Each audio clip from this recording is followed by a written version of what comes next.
Les investisseurs américains doivent se réveiller, ce n'est pas moi qui le dis, mais Patrick Artus, le chef économiste de Natixis. Bonjour Patrick. Bonjour.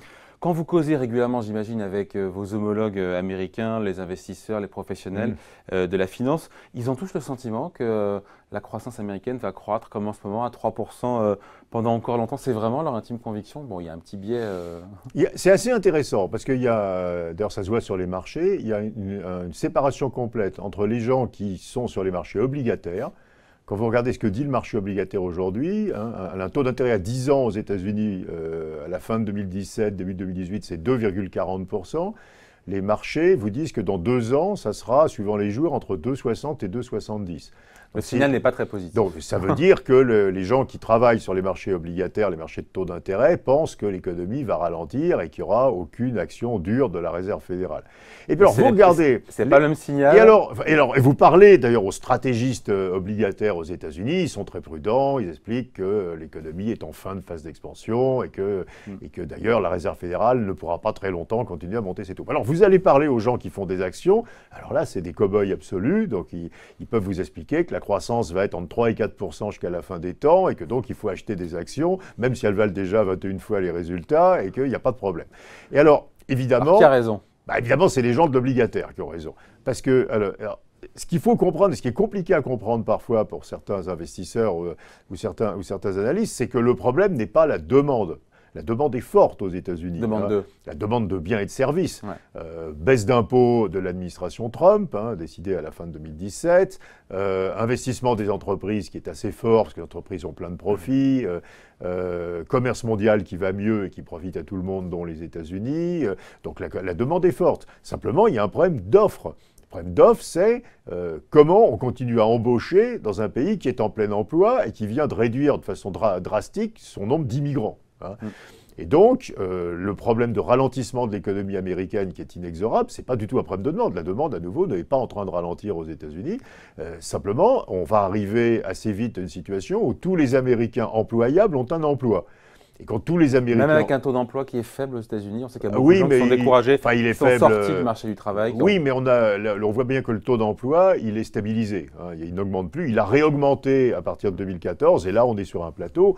Vous savez que par ailleurs, on discute beaucoup aux États-Unis, problèmes de santé des Américains, des drogues, etc., des opiacés que prennent beaucoup d'Américains et qui réduisent complètement leur employabilité. Les décès par overdose aux États-Unis sont en explosion. Donc il y a un gros problème de santé d'Américains qui ont perdu leur emploi, justement, et donc qui ne reviendront pas sur le marché du travail. Donc, en tout cas, qui ont perdu leur emploi et qui, in fine, consomment des stupéfiants. Qui détournent des ordonnances d'antidouleurs, qui prennent en quantité considérable. Enfin, il y a vraiment un chemin vers la drogue aux États-Unis. On est documenté là-dessus. Oui, on est très documenté là-dessus.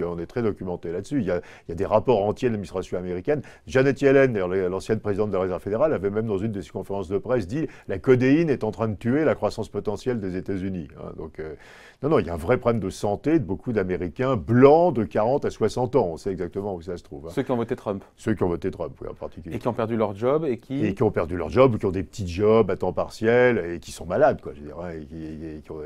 Et donc, mais on peut se tromper de 3 mois ou de 6 mois, mais pas de 3 ans, quoi. Donc, de toute façon, c'est peut-être à la mi-2018, c'est peut-être à la fin 2018. Que la croissance va ralentir parce que les entreprises n'arriveront plus à embaucher. Et si la demande reste forte, ça veut dire simplement que le commerce extérieur des États-Unis va se dégrader et qu'on va importer plus. Alors ceci n'est absolument pas valorisé par le marché des actions américaines. À nouveau, c'est très bien valorisé par le marché des obligations, pas du tout par le marché des actions, qui vous annonce imperturbablement que les résultats par action, c'est 10,5% de croissance en 2017, 10,5% de croissance en 2018, 10,5% de croissance en 2019. Le réveil va être dur pour ces marchés actions. Alors à nouveau, si on descend à 1,5% de croissance en étant radicalement au plein emploi, on ne peut pas considérer que c'est une mauvaise nouvelle. Enfin, je veux dire, quand tout le monde a un emploi, n'avoir que les gains de productivité comme croissance, je veux dire, de toute façon, c'est bien, quoi. Et les bénéfices par action ne sont Mais les bénéfices par action sont calés sur des niveaux de croissance beaucoup plus élevés que ça. Ils sont calés sur 3% de croissance, quoi, et pas sur 1,5%.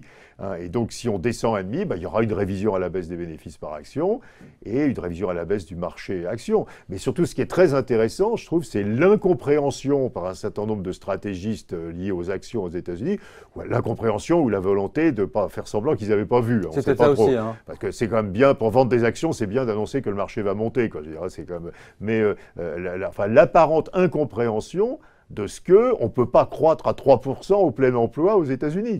C'est juste impossible. Il faudrait faire 3% de gain de productivité, enfin 2,6%. Les États-Unis n'ont pas fait 2,6% de gain de productivité depuis 30 ans et 20 ans, et on ne voit pas du tout aujourd'hui la productivité revenir à ces niveaux-là. Voilà. Un jour, les yeux vont se dessiller des investisseurs actions. Et ce jour-là, effectivement, le réveil pourrait être douloureux. Le réveil sera douloureux. Plus il est tardif, plus il sera douloureux. Oui, mais c'est une espèce d'aveuglement. Mais quand vous voyez... Alors, la Réserve fédérale, par exemple, a dit que les réformes fiscales de Trump allaient rajouter un tout petit peu à la croissance. Donc, ils sont bien aussi dans cette logique où ils ont dit que c'est entre 2 et 3 dixièmes de points, alors qu'on met 1 point de PIB de relance fiscale. Donc les gens sérieux ont compris que le problème, c'était l'offre maintenant. Mais les gens pas sérieux continuent à ne regarder que la demande. Oui, pour vendre des actions. Pour vendre des actions. Mieux vaut y croire.